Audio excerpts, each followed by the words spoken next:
महाराष्ट्रातील शालेय गणवेशाचं काम गुजरात आणि राजस्थान मधल्या कंपन्यांना देण्यात आलंय।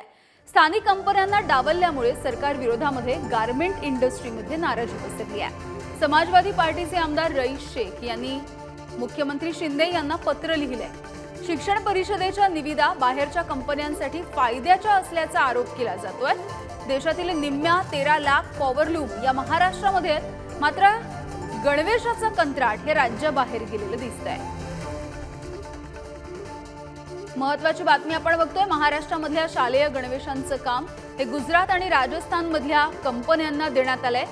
महानगरपालिकेच्या ज्या शाळा असतात किंवा राज्य सरकारच्या ज्या शाळा असतात या शाळांमध्ये विद्यार्थ्यांना गणवेश दिला जातो आणि हे गणवेशाचं काम आता गुजरात आणि राजस्थान मधल्या कंपन्यांना देण्यात आलंय।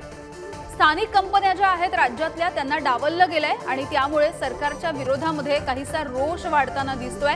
महाराष्ट्रामधली जी गारमेंट इंडस्ट्री आहे, जो कापड उद्योग आहे, या उद्योग धंद्यामध्ये सध्या नाराजी वर्तवली जाते। समाजवादी पार्टीचे आमदार रईस शेख यांनी हा मुद्दा उपस्थित केलाय आणि त्यांनी याबद्दल मुख्यमंत्री एकनाथ शिंदे यांना पत्र धाडलंय। शिक्षण परिषदेच्या निविदा या बाहेरच्या कंपन्यांसाठी फायद्याच्या आहेत असा आरोप रईस शेख यांनी आपल्या पत्रामधून सुद्धा केलाय। तर देशामधलं निम्मे म्हणजे 13 लाख पॉवरलूम जे आहेत ते एकट्या महाराष्ट्रामध्ये आहेत। मात्र इतक्या मोठ्या पद्धतीचा व्यवसाय कापड उद्योग हा महाराष्ट्रामध्ये असताना महाराष्ट्रामधल्या शालेय विद्यार्थ्यांचे गणवेश मात्र राज्याबाहेरच्या कंपन्या शिवून देणार आहेत।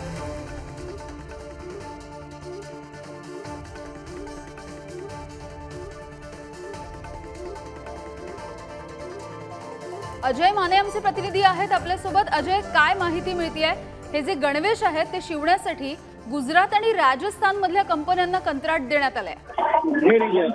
यामिनी, आपण जर पाहिलं तर निवेदा ज्या आहे त्या काढण्यात आलेल्या आहेत। आमदार रईस शेख यांनी असा आरोप केलेला आहे सरकारवर किंवा मग विभागावर की या निवेदांच्या ज्या अटी आणि शर्ती आहेत त्या अशा प्रकारे मांडण्यात आल्या की या निवेदा ज्या आहेत त्या महाराष्ट्रात कोणाला मिळू नयेत आणि त्या निवेदाचे ज्या गुजरातमध्ये ज्या कापड उद्योजक आहेत त्यांना सगळ्यात महत्वाचं जर पाहिलं तर महाराष्ट्र यंत्रभाग अंतर्गत अनेक जे ते कापड व्यवसाय आहेत आणि त्याचे निम्मे जे ते भिवंडित सहाय्यक आहेत। पण या संपूर्ण एकंदरीत निवेदाच्या शर्तीने अटी पाहिल्या तर त्या ज्या आहेत त्या महाराष्ट्र यंत्रणा।